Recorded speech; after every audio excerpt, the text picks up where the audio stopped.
All right, welcome back to the channel. Smash that subscribe button. We're trying to get to 1K. Also, shout out to the Asian Conjurum. This is a very heartbreaking story. And the oldest profession is the most common profession. Let that sink in. So this young man scrapped up 300,000 yuan to marry his wife. That was the bride fee. Just for other guys to spend the night with her for 200 yuan a night. That's right, she rented herself out. And a lot of girls are. Those girls on OnlyFans that you're obsessed with, they're renting themselves out. Instagram models, they're renting themselves out. Women on dating apps, renting themselves out. Don't shoot the messenger. Let's hear what happened. He spent 300,000 yuan on a bride, but another man rented her for 200 yuan a night. Lu Chong, 28, works for a government agency in a small county.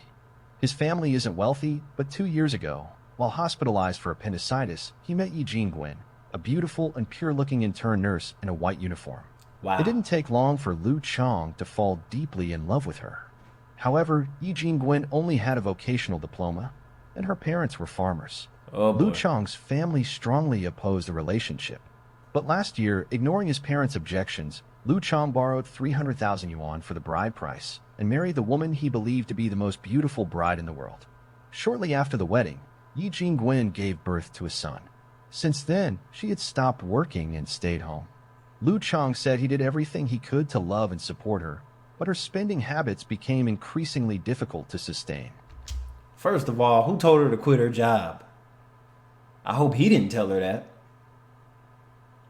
If he did, it's his fault. But then again, you can't predict that your wife is going to rent herself out.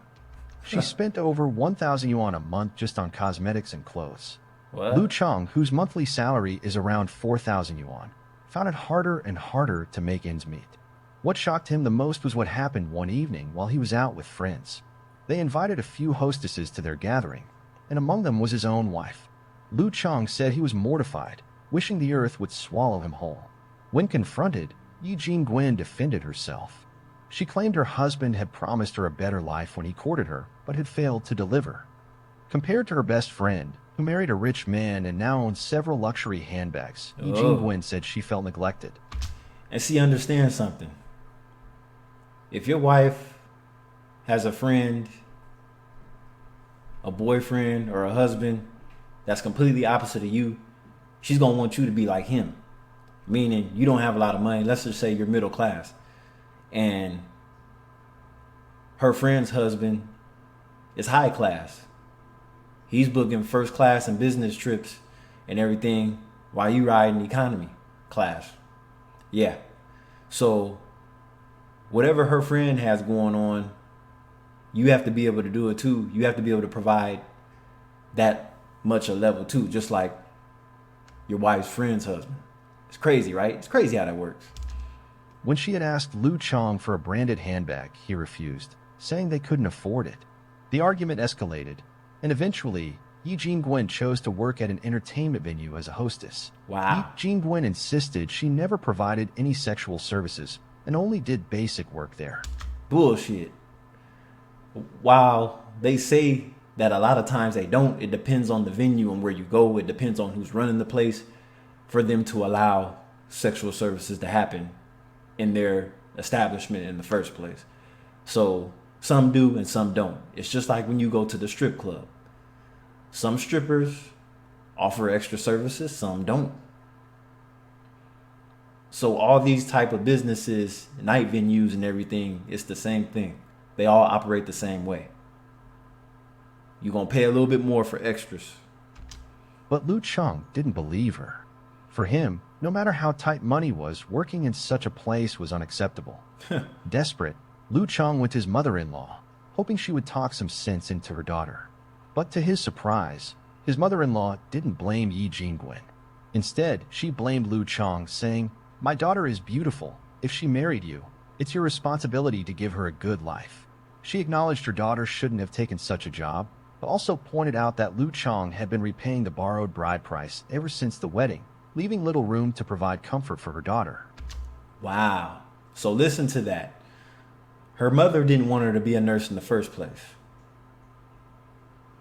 Number two, the young man's own family said not to, they were against the marriage, him marrying her. So those are two things.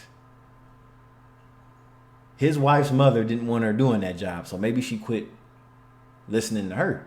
And she relied on Liu Chang to take care of her. That's what it was. Quit that job and let him take care of you. But that didn't work out either. Yi Jingwen concluded that the situation was entirely Liu Chang's fault. If you were a real man, she said, you know how to earn enough to make your wife happy. A man who can't provide can't expect his woman to stay. Even the mediator suggested Liu Chang forgive her, pointing out that she claimed she hadn't crossed the line. In the end, Liu Chang chose to compromise for the sake of their marriage. He promised to work harder and raise his income. In return, Yi Jingwen said she would consider going back to her job as a nurse once their financial situation improved. 我想问全抖音那些喷财 Wow. Isn't that crazy?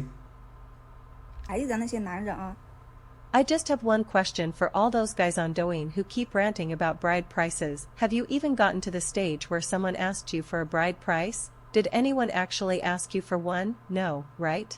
So what exactly are you complaining about? If you just think for a second, you'd realize bride price isn't really about women asking for money. It's actually a competition between men.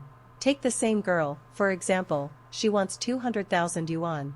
If you can't afford it, but another guy can, well, he gets to marry her. Simple as that. You didn't marry her, not because of the bride price, but because she didn't choose you in the first place. So what's the point of whining about bride prices when no one even picked you to begin with? 结婚要不要彩礼？结婚彩礼是 Wow. Baby girl had a point though. What's the point of complaining about it when you wasn't to line her up in the first place? You was never even in the selection process. So she's saying it's a waste of time for guys to argue about bride prices when they were never considered an option to begin with. Oh, let that sink in. Okay. All right, we get it. But yeah, that's crazy. That's crazy. Well, I hope you guys learned something. Yeah, so basically they needed more money and he couldn't get his stuff together. He made all these promises that he couldn't fulfill. And even if he could fulfill them, it took too long. So basically, she put herself out there for rent.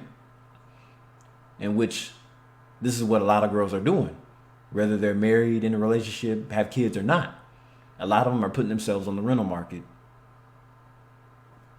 And that's just how it is. This is Kai Lavelle. I'll catch you on the next video. Peace.